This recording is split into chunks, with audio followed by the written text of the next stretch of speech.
नमस्कार, सेहत से जुड़े हमारे खास कार्यक्रम माय बॉडी माय केयर में मैं प्रियांशा लाजरस आप सभी का स्वागत करती हूँ। और आज हमारे साथ मौजूद है छत्तीसगढ़ में बहुत ही सराहनीय कार्य करने वाली काश फाउंडेशन की फाउंडर काजल सचदेवा जी। तो चलिए उनसे करते हैं कुछ खास बातचीत। बहुत बहुत स्वागत है मैडम आपका हमारे चैनल में। नमस्ते मैम, मैं सबसे पहले आपसे ये जानना चाहूँगी काश फाउंडेशन क्या है, थोड़ा हमें और व्यूवर्स को बताइए। जी। धन्यवाद प्रियंका जी। और काश फाउंडेशन KASH का मतलब ही कोई अपना सा हो, जिसका कोई नहीं, यानी थैलेसीमिया और सिकल सेल के लिए हमारा सेंटर काम करता है। और जिसका कोई नहीं उसका काश फाउंडेशन है। कोई अपना सा हो बनकर हम थैलेसीमिया और सिकल सेल बच्चों के दर्द को दूर करने की कोशिश करते हैं। और ये पूरे छत्तीसगढ़ ही नहीं, ओवरऑल इंडिया में काम कर रहा है। जी बिल्कुल, बहुत ही खूब है आपका ये काम। मैं सबसे पहले आपसे ये जानना चाहूँगी थैलीसीमिया और सिकल सेल क्या है? ये थैलेसीमिया और सिकल सेल एक ब्लड डिसऑर्डर है, जो कि रक्त रोग विकार जिसे कहते हैं। और ये वंशानुगत है, जेनेटिक है ये बीमारी, जो कि माँ बाप से उस बच्चे में आती है। थैलेसीमिया और सिकल सेल दोनों ही रक्त रोग हैं, तो इन दोनों में ही ब्लड चढ़ाने की ज़रूरत पड़ती है और जीवन भर ही ब्लड चढ़ता है बच्चों को। जी, इसके क्या शुरुआती लक्षण होते हैं यदि किसी को सिकल सेल या थैलीसीमिया की शिकायत है, और उस पे क्या कुछ लक्षण देखने को मिलते हैं शुरुआती तौर पर? देखिए, सिकल सेल और थैलेसीमिया हमें ये कहना चाहिए कि भाई बहन हैं एक दूसरे के लिए। दोनों ही बीमारियां लगभग सेम ही हैं, थोड़ा थोड़ा अंतर है। दोनों ही वंशानुगत है, दोनों जेनेटिक होने के कारण इसमें 4 या 5 महीने में जब बच्चा पैदा होता है तो उसका जो फिटल हीमोग्लोबिन होता है, यानी माँ का दिया हुआ जो गर्भ का खून होता है, वह ख़त्म होने लगता है। बच्चा पीला होने चला जाता है और धीरे धीरे उसकी बॉडी कमज़ोर होती जाती है। और इस तरह पता लग जाता है कि यह बच्चा पीला है, अपना ब्लड बना नहीं पा रहा है। तब हम जब डॉक्टर को दिखाने ले जाते हैं तब HPLC टेस्ट कराया जाता है। यदि सिकल सेल है, थैलेसीमिया है, तो वो उस टेस्ट से पता चल जाता है। जी, आपने माँ की बात की कि जब माँ के गर्भ में बच्चा होता है तभी इसका पता लग जाता है। तो क्या अगर किसी महिला को थैलीसीमिया है तो इस दौरान अगर वो माँ बनना चाहती है तो क्या वो बन सकती हैं? जी, देखिए, लड़का और लड़की, जो दो लड़का और दो शादी करते हैं, तो ये सिर्फ माँ को थैलेसीमिया नहीं होता है। थैलेसीमिया जो माइनर है, जो कैरियर है, वो एक बीमारी नहीं है, वो किसी भी इंसान में छुपा हो सकता है। ये एक गड़बड़ जीन होता है। अगर दो गड़बड़ जीन, हस्बैंड और वाइफ का जो जीन है, खराब जीन है, वो दोनों अगर मिल गए, एक ही जीन खराब जीन वाले दो इंसान मिल गए और उन्होंने शादी कर ली, तब एक थैलेसीमिया फुल जो है, कहना चाहिए कि मेजर बच्चा पैदा होगा, जिसे ब्लड चढ़ाना पड़ता है। और अगर एक इंसान नॉर्मल है, यानी कि लड़की नॉर्मल है या लड़का नॉर्मल है और लड़की माइनर है, मतलब कपल में से एक नॉर्मल है और एक माइनर है, तो भी स्वस्थ बच्चे पैदा होते हैं। माइनर कोई बीमारी नहीं है। और जब दो लोग ऐसे सेम खराब जीन वाले शादी करते हैं तब मेजर बच्चा पैदा होता है। जी, हर एक बीमारी को उसका इलाज करने का अलग अपना तरीका होता है। थैलीसीमिया को किस तरह से इलाज किया जाता है? देखिए, थैलेसीमिया और सिकल सेल जो है वो जेनेटिक है। मैं आपको यही कहना चाहूँगी कि इसे ख़त्म करने के लिए, जड़ से ख़त्म करने के लिए, पहले तो हमें ये कदम उठाना पड़ेगा कि जिसकी भी शादी होती है, लड़के और लड़की के, वर और वधू जो दोनों हैं, उनका HPLC टेस्ट कराया जाना चाहिए। यानी कि जन्म कुंडली आप जैसे मिलाते हो वैसे ब्लड कुंडली भी मिलाइए। और जन्म कुंडली मिलाइए या नहीं मिलाइए, लेकिन ब्लड कुंडली ज़रूर मिलाइए। HPLC टेस्ट लड़के का और लड़की का शादी से पहले कराइए। और अगर उन दोनों में से अगर एक माइनर है तो हम शादी कर सकते हैं, और अगर दोनों ही माइनर है तो फिर उनकी शादी नहीं होनी चाहिए। ऐसे बच्चे पैदा होने की 50% चांसेस, इसमें तो 100% डबल लोग होंगे तो 50% या 100% ही चांसेस हैं। और उसको ख़त्म करने के लिए हमें इस चेन को तोड़ना होगा। जी, क्या थैलीसीमिया की कोई उम्र सीमा होती है कि ये बच्चों में पाए जाते हैं? तो क्या इसकी कोई उम्र है कि ये उस टाइम पे ही फाउंड आउट होता है कि पता लगता है कि बच्चे पे थैलीसीमिया है? जी जी जी। बच्चा जब 4-5 महीने का, आपको शुरू में भी मैंने यही बताया कि जब बच्चा 4-5 महीने का होता है, उसका फिटल चैन टूट जाता है, उसके गर्भ का जो खून होता है वो ख़त्म होने लगता है और अब बच्चा अपना खून बनाता ही नहीं है। तब हमें पता चलता है कि उसकी खून बनाने की मशीन ही नहीं है, यानी उसके बॉडी में बोन मैरो वर्क नहीं कर रहा है, तब ये उल्टी दौड़ चालू हो जाती है और माँ बाप का स्ट्रगल करना चालू हो जाता है और बच्चे को ब्लड चढ़ाना उस समय से चालू हो जाता है। बच्चा बड़ा होता है तो उसको 1 महीने में ब्लड लगता है और छोटा होता है तो 1 महीने में, और जैसे बड़ा होता चला जाता है तो उसको 20 दिन, 15 दिन, 12 दिन ऐसे ब्लड लगना चालू हो जाता है और ये ताउम्र चलता है अगर आप उसका कोई इलाज नहीं करेंगे तो। जी, पेरेंट्स होते हैं, चलो उनका एक बेबी होता है, एक बच्चा होता है, पहले बच्चे में तो थैलीसीमिया पाया जाता है तो उनके मन में एक डर होता है ना कि जी, क्या मेरे दूसरे बच्चे को भी थैलीसीमिया हो सकता है। ये क्या संभव है कि अगर वो दूसरी बार माता पिता बनते हैं तो उनके उस बच्चे पे थैलीसीमिया या सिकल सेल का प्रभाव देखा जाए? जी हाँ, बिल्कुल होता है, क्योंकि देखिए अगर 2 माइनर लोग शादी करते हैं, अगर उन्हें एक थैलेसीमिया मेजर बच्चा हो गया है तो उनको फिर से वैसा बच्चा होने के चांसेस होते हैं, लेकिन उससे भी हम बच सकते हैं। उसका भी एक उपाय है कि आप जब अगली प्रेगनेंसी लेते हो तब उसमें 12 हफ्ते में एक टेस्ट होता है जिसे क्रोनिकल वायल सैम्पलिंग कहते हैं, CVS टेस्ट कहते हैं, जो करा सकते हैं। उसको कराने से पता चल जाता है कि बच्चा अंदर जो हम पैदा करने वाले हैं वो थैलेसीमिया मेजर है या माइनर है, या सिकल सेल मेजर है या माइनर है। तब हम उस हिसाब से उस बच्चे को डिस्कार्ड कर सकते हैं। जी, जैसे थैलीसीमिया या सिकल सेल किसी बच्चे को होता है तो उस पे क्या कुछ लक्षण देखे जाते हैं, क्या कुछ बदलाव उसकी बॉडी में होता है जिससे ये फाइंड आउट या पता लगाया जा सके कि उसे सिकल सेल है? जब 4-5 महीने का बच्चा होता है वह पीला पड़ने लगता है। कई बच्चों में इतना बॉडी में उनके इन्फेक्शन होता चला जाता है और इन्फेक्शन से वो ठीक नहीं होते हैं, उबरते नहीं हैं।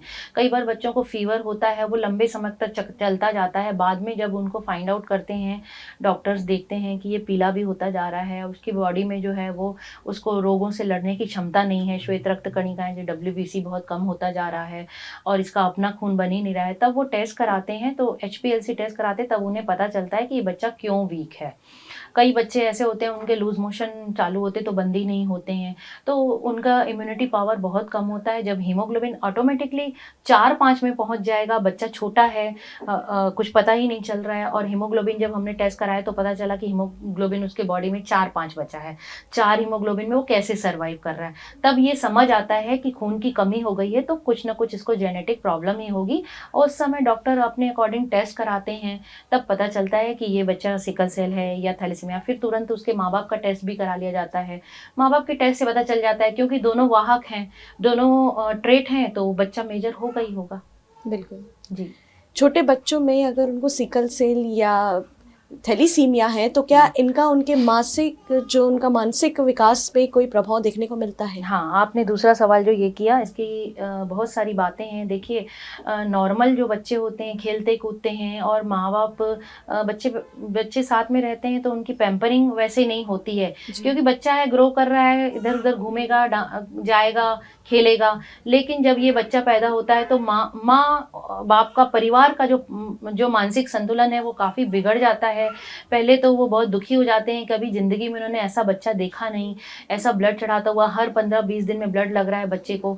तो एक तो उनकी स्थिति, बहुत मानसिक स्थिति माँ बाप की इतनी ख़राब हो जाती है, वो बच्चे को कैसे केयर करें।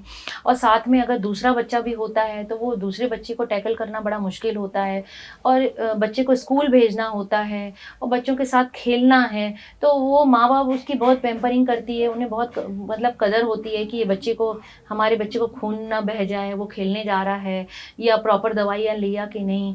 और बच्चे में भी ये होता है कि मतलब मुझे हर 15 दिन में ब्लड लगाने जाना है, तो कभी उसका स्कूल छूट जाता है, कभी उसके दोस्त जब बच्चे खेलते हैं तब उनका खेल छूट जाता है, और जब उसको प्रिक करते हैं, ब्लड लगाते हुए इंजेक्शन लगते हैं, तो बच्चा बहुत डिप्रेस हो जाता है और बहुत दुखी होता है। आप समझ सकते हो कि एक बच्चे को जब इंजेक्शन लगते हैं तो उसकी सिचुएशन, अब एक बार लग जाए तो देखिए वो अलग बात होती है, लेकिन बार बार ये चीज़ हो तो वो उस हॉस्पिटल में, उस सेंटर में जाने से पहले ही बच्चा दुखी होने लगता है, रोना स्टार्ट, और पूरा दिन उसका समझिए कि बहुत दुखी जाता है। जी, क्या थैलीसीमिया बच्चों के लिए घातक साबित हो सकता है? थैलेसीमिया बच्चों के लिए घातक भी होता ही है। देखिए बच्चों को जो ब्लड चढ़ रहा है वो बाहर से चढ़ रहा है, बाहर से ब्लड ला के लगा रहे हैं, तो कई बार ब्लड में इन्फेक्शन हो जाता है, कई बार बच्चे सर्वाइव नहीं कर पाते हैं और प्रॉपर इलाज नहीं लेने से, दवाइयाँ नहीं लेने से कई बार उनकी जान पे बनाती है। घर बैठे ही उस बच्चे की डेथ हो जाती है जिसको प्रॉपर गाइडलाइन नहीं होती है, इलाज नहीं होता है, समय पर ब्लड नहीं लगाते हैं। हीमोग्लोबिन देखिए 3 और 4, कोई गाँव के बहुत दूर गाँव में, सुदूर गांव में रहने वाले लोगों को हम लोग कितना हैंडल कर सकते हैं, उन्हें कुछ पता नहीं रहता है। डॉक्टर्स तो अपना दवाई लिख देंगे, बताएंगे, एक बार बताएंगे, लेकिन उनको उनकी लैंग्वेज में, देसी भाषा में समझाने के लिए कोई चाहिए। हम एनजीओज़ का यही वर्क है कि हम एक एक बच्चे को, एक एक पेरेंट्स को, उनको माउथ टू माउथ हम उनको समझाते हैं। बैठ के यहाँ हम अपना घंटों समय देते हैं, उन्हें समझाते हैं, उन्हें इस बीमारी से केयरफुल रहने के लिए, समय से दवाइयाँ लेने के लिए, और बच्चे को समय से ब्लड चढ़ाइए ताकि उसका हीमोग्लोबिन कम हो जाएगा तो उसको घुटन होगी, ऑक्सीजन बॉडी में कम हो जाएगा तो ऑटोमेटिकली उस बच्चे की डेथ हो जाती है। तो कई बार ये डेथ का कारण भी बनता है। जी, थैलेसीमिया सिकल सेल में बोन मैरो ट्रांसप्लांट को सबसे अच्छा विकल्प माना गया है, लेकिन इसके अलावा और कोई उपाय है जिससे इसे ख़त्म किया जा सके जड़ से? क्या कुछ नया तरीका इसमें है? देखिए अब आजकल तो कुछ 15 सालों से मैं देख रही हूँ, मेरा बेटा जो है वो खुद थैलेसीमिया मेजर है और आज वो 26 साल का है मेरा बेटा। तो मेरे बेटे के समय में इलाज जो था उस समय भी बोन मैरो ट्रांसप्लांट था, बट इतना सक्सेस नहीं होता था। पर हमने बहुत मेहनत की, उसके लिए भी हमने ट्रांसप्लांट कराना चाहा, पर उस समय मैचिंग नहीं मिला। तो अब तो इतने अच्छे ऑप्शन आ गए कि बोन मैरो ट्रांसप्लांट एक बहुत अच्छा विकल्प है, बहुत अच्छा विकल्प है। अब पहले 100% अपने भाई बहन से जब 100% मैच होता था तब ट्रांसप्लांट होता था। अब आजकल तो हाफ मैच में भी ट्रांसप्लांट होता है और बाहर से जो बोन मैरो बैंक्स हैं वो भी बोन मैरो देते हैं और डोनर रखते हैं और वहाँ से मैचिंग होकर के बोन मैरो ट्रांसप्लांट हो जाता है। बट जिन लोगों का नहीं मैच होता है या बहुत कम मैचिंग होती है उनके लिए बड़ी दिक्कत है, या जिनके पास देखो भाई बहन नहीं है, बच्चे नहीं हैं, कुछ मिथ हैं कि भाई सिकल सेल और थैलेसीमिया वाले दूसरा बच्चा नहीं कर सकते। आपने अभी मुझसे पूछा, तो कई जो बड़ी उम्र के, मतलब अभी तक के बच्चे हैं जो, तो उन लोगों में कई फैमिलियों ने एक बच्चा होने के बाद दूसरा बच्चा ही पैदा नहीं किया, क्योंकि उन्हें ये कहा गया कि आप एक बच्चा दूसरा पैदा करोगे तो उसको भी सिकल सेल या थैलेसीमिया हो जाएगा। इस चक्कर में उन्होंने दूसरा बच्चा पैदा ही नहीं किया। अब दूसरा बच्चा नहीं पैदा किया तो उनके पास कोई विकल्प नहीं है, कोई डोनर नहीं है। तो उनके लिए, या मेरा बेटा है, या हम ऐसे बच्चों के लिए हम ऊपर वाले से प्रार्थना कर रहे हैं कि बहुत जल्दी ही दवाई आ जाए कोई ऐसी कि जिससे हमारे बच्चे ठीक हो जाएं। और मैं देख रही हूँ कि विज्ञान बहुत तरक्की कर रहा है।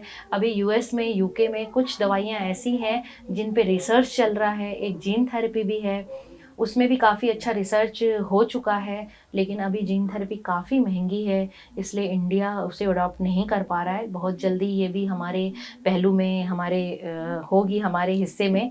और उसके अलावा कुछ मेडिसिन्स हैं, कुछ इंजेक्शन अभी आए हैं जो कि ट्रायल बेस पे चल रही हैं, कुछ बच्चों का ट्रायल चालू हुआ है। और जैसे ही रिज़ल्ट अच्छा आता है कंप्लीट, क्योंकि काफ़ी महंगी दवाइयाँ हैं वो, क्योंकि वो यूएस से, यूके से आई हैं और वहाँ पर रिसर्च में काफ़ी पैसा लग जाता है, काफ़ी महंगी दवाइयाँ हैं। बहुत जल्द ही ये हमारे इंडिया में आएंगी, कुछ ऐसे टैबलेट्स भी अभी आने की हैं। तो हमें उम्मीद बहुत है, ऊपर वाले से यही प्रार्थना है कि बोन मैरो के अलावा भी, बोन मैरो भी एक ख़तरनाक प्रोसेस है। इसमें भी देखिए हम लोग की तो टैगलाइन ही ये रहती है, कई पेरेंट्स होते हैं, आते हैं यहाँ पर और उनके बच्चे का ट्रीटमेंट चलता है, पर हम उनको यही बताते हैं कि देखिए बोन मैरो ट्रांसप्लांट एक जुआ खेलने जैसा है। इतना बड़ा सफ़र है, 6 महीने वहाँ जाके हॉस्पिटल में रहना पड़ता है और अपने शहर को छोड़ के जाना पड़ता है, क्योंकि मेट्रो सिटीज़ में ही ट्रांसप्लांट होता है। तो आपको 6 महीने रहना है और बहुत क्रिटिकल कंडीशन से उबर के पेशेंट आता है और एक जुआ खेलने जैसा है बोन मैरो ट्रांसप्लांट। आप अपने बच्चे को जीत के लाते हो या नहीं, ये हम नहीं कह सकते, वो ऊपर वाले के हाथ में है और उसकी बच्चे की किस्मत के हाथ में है। हमारे ऊपर कुछ भी नहीं है, ना डॉक्टर ना हम हर किसी इंसान के लिए अच्छा चाहते हैं, रोज़ दुआ मांगते हैं, पर वो उस बच्चे की किस्मत है। तो यह एक जुआ खेलने जैसा है। फिर से मैं ये शब्द बोल रही हूँ, आप अपने बच्चे को जीत के लाते हो या हार के लाते हो, वो हमारे ऊपर डिपेंड नहीं करता। ये बहुत अच्छा इलाज है, लेकिन और भी इलाजों की अभी संभावना है। जो लोग बोन मैरो ट्रांसप्लांट नहीं कराने गए हैं उनके लिए कुछ ना कुछ अच्छा आएगा, ऐसी उम्मीद है। जी बिल्कुल काजल जी, मैं आपसे एक और सवाल जानना चाहूँगी। थैलीसीमिया सिकल सेल के जो बच्चे होते हैं उनका किस तरह से क्या डाइट रखना चाहिए, क्या आहार उनको खाना चाहिए, कैसा कि जिनसे उनका जो शरीर है वो स्वस्थ रहे? देखिए, इन बच्चों की नॉर्मल डाइट होती है, बस हमें आयरन से रिलेटेड आयरन वाली चीज़ें हमें बहुत ज़्यादा बच्चों को, कई लोग होते हैं कि जैसे बचपन से अनार का जूस पियो या तुम कुछ चुकंदर खाओ या गाजर खाओ, तो हम उन बच्चों को प्रेशर नहीं करते, बट वो छोटी सी मात्रा में अगर वो गाजर चुकंदर ये सब खाता है तो कोई प्रॉब्लम नहीं है। इन बच्चों को नॉनवेज में एग दे सकते हैं हम, और चिकन दे सकते हैं, वो उनके लिए बहुत अच्छा होता है, प्रोटीन बहुत अच्छा होता है। एग खाएं बच्चे, और रेड मीट ना लें वो। और बाकी पालक वगैरह हम उनको ज़बरदस्ती ज़्यादा नहीं दे सकते, थोड़ा बहुत वो अपने खाने में शामिल कर सकते हैं, क्योंकि विटामिन हर चीज़ में होता है, सिर्फ आयरन ही नहीं होता, उनमें विटामिन और भी पोषक तत्व होते हैं। केला चिप्स वगैरह ये सब ना खाएं ज़्यादा, बाकी नॉर्मल खा सकते हैं, 2-4 पीस उठा के खा लिया तो कोई दिक्कत नहीं है। इन बच्चों को कैल्शियम की भी ज़रूरत होती है, और इन बच्चों को एक्सरसाइज करना बहुत ज़रूरी है। प्राणायाम कर सकते हैं, एक्सरसाइज करते हैं। बाकी वो उन बच्चों को नॉर्मल रखिए, आप उनको बार बार ये उनको मत बताइए कि आप थैलेसीमिक बच्चे हो तो आप ये नहीं कर सकते। बहुत ज़्यादा इंस्ट्रक्शन इन बच्चों को देने की कोई ज़रूरत नहीं है। इन बच्चों को नॉर्मल ज़िंदगी दीजिए, बल्कि उनको मोटिवेट कीजिए कि तुम वो सब कुछ कर सकते हो जो एक नॉर्मल बच्चा कर सकता है। ब्लड चढ़ने के बाद अगर आप समय से ब्लड चढ़ाते हो, मैं मेरे बेटे को समय से ब्लड चढ़ाती हूँ। मेरा बेटा 26 साल का है, वो अपनी कार चलाता है, उसका एक ऑफिस है, वो अपना बिजनेस भी करता है, और अब उसकी शादी भी होने वाली है, अगले महीने उसकी शादी है। तो मैंने मेरे बेटे को मोटिवेट किया है, उसको ये सिखाया है कि तुम्हें किसी का हाथ पकड़ के नहीं चलना है, तुम्हें सेल्फ डिपेंड होना है। ऐसे ही सब बच्चों को करना चाहिए। माँ को लाड प्यार करना है, लेकिन आप अंदर में रखिए लाड प्यार। बाहर से आप दिखाएंगे कि आपको थैलेसीमिया है तो उसकी चीज़ पूरी करेंगे, वैसा वैसा नहीं होना चाहिए। वो बच्चे भी नॉर्मल ज़िंदगी जी सकते हैं, लेकिन उन्हें आगे बढ़ाइए, हर चीज़ सिखाइए, ताकि वो किसी इंसान का भी मोहताज ना रहे। जी, क्या थैलीसीमिया को लेकर कोई वैक्सीनेशन है जिसको लगाया जाए और इससे बचा जा सके? नहीं, ऐसी कोई आज तक विश्व में दवाई नहीं आई है कि इसको लगा करके उससे बचा जा सके। और प्रेग्नेंट महिलाएं हों या शादी से पहले ऐसा कोई इंजेक्शन नहीं है कि लगा दिया जाए और उसको थैलेसीमिया ना, ये जीन से ही होता है। ये आपको, मुझे, हमें किसी को पता नहीं चल सकता, अगला सामने वाला बैठा हुआ इंसान भी थैलेसीमिया माइनर हो सकता है। ये तो टेस्ट कराने पर ही पता चलता है। आपको एक बात पता बताऊं, अमिताभ बच्चन, आपको कहीं से दिखते हैं कि उनको थैलेसीमिया है? अमिताभ बच्चन थैलेसीमिया नहीं, वो थैलेसीमिक माइनर थैलेसीमिक है। अमिताभ बच्चन और रोनाल्डो और अमीषा पटेल और अभिषेक बच्चन, और भी कई लोग हैं ऐसे फिल्म सिटी में, क्या और भी ऐसे, मुझे पता है कई लोग हैं जिनको थैलेसीमिया माइनर है। मैं खुद थैलेसीमिया माइनर हूँ। मैं 24 घंटे काम करती हूँ, रात के 5-6 घंटे सोती हूँ, उसमें भी बहुत सारे रात को 11 बजे के बाद पेशेंट के मैसेज आते हैं, तो उनको मैं निपटाती रहती हूँ, क्योंकि मुझे बहुत अच्छा लगता है मैं पेशेंटों का काम करूँ तो उनकी सहायता करूँ। जी काजल जी, जैसा कि आपने कहा कि आप काश फाउंडेशन के आप फाउंडर हैं और आप भी लोगों की थैलीसीमिया और सिकल सेल को लेकर उनका इलाज करते हैं, तो आप किस तरह से इलाज करते हैं, हमें बताइए। देखिए, मैं एक ब्रिज का काम करती हूँ। इन दोनों बच्चों, पेशेंट और डॉक्टर और समाज और सरकार, इन सब के बीच में मैं एक ब्रिज बन करके सरकार तक ये बात पहुंचाती हूँ कि ये बच्चे हैं जिनको आपकी सहायता की ज़रूरत है। आप काम तो कर ही रहे हैं, पर सरकार को भी जब तक पॉइंट आउट नहीं होगा कोई चीज़, तो वो कैसे इस चीज़ की ओर आगे बढ़ेंगे। तो सरकार ने भी बहुत मदद की है छत्तीसगढ़ के बच्चों के लिए, और जब जब हमने उनसे कोई मदद मांगी, हमेशा हमारी मतलब राह पर हमको सहायता दी है, कभी भी पीछे नहीं हटी है छत्तीसगढ़ सरकार। तो मैं सरकार का भी धन्यवाद करना चाहूँगी। और उन जो गांव के बच्चे हैं, सीधे साधे लोग हैं, गरीब बच्चे हैं, आप ये फोटोग्राफ देख रहे होंगे, ये जो बच्चे आप देख रहे हैं, ये बोन मैरो ट्रांसप्लांट करा के सब ठीक हो गए।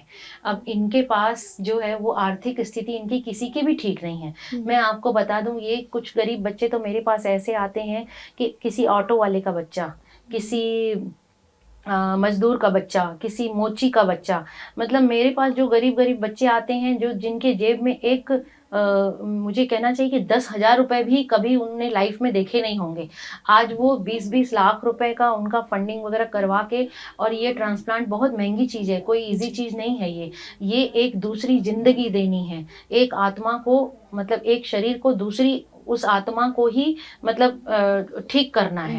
तो उस हद तक इंसान मर के और लौट के आता है, बहुत बड़ा और बहुत खतरनाक चीज़ है ये ट्रांसप्लांट। तो उस स्थिति से उबर के मेरे पास बच्चे आए हैं जो जिनकी जेब में 10,000 भी नहीं था, आज वो गरीब गरीब बच्चे सब ठीक हो गए हैं। तो मुझे बहुत खुशी होती है और नाज होता है अपने कोई अपना साहो फाउंडेशन पर। मेरा सेक्रेटरी है, वो खुद थैलेसीमिया मेजर पेशेंट है, वो 32 साल का लड़का है, संदीप कुकरेजा।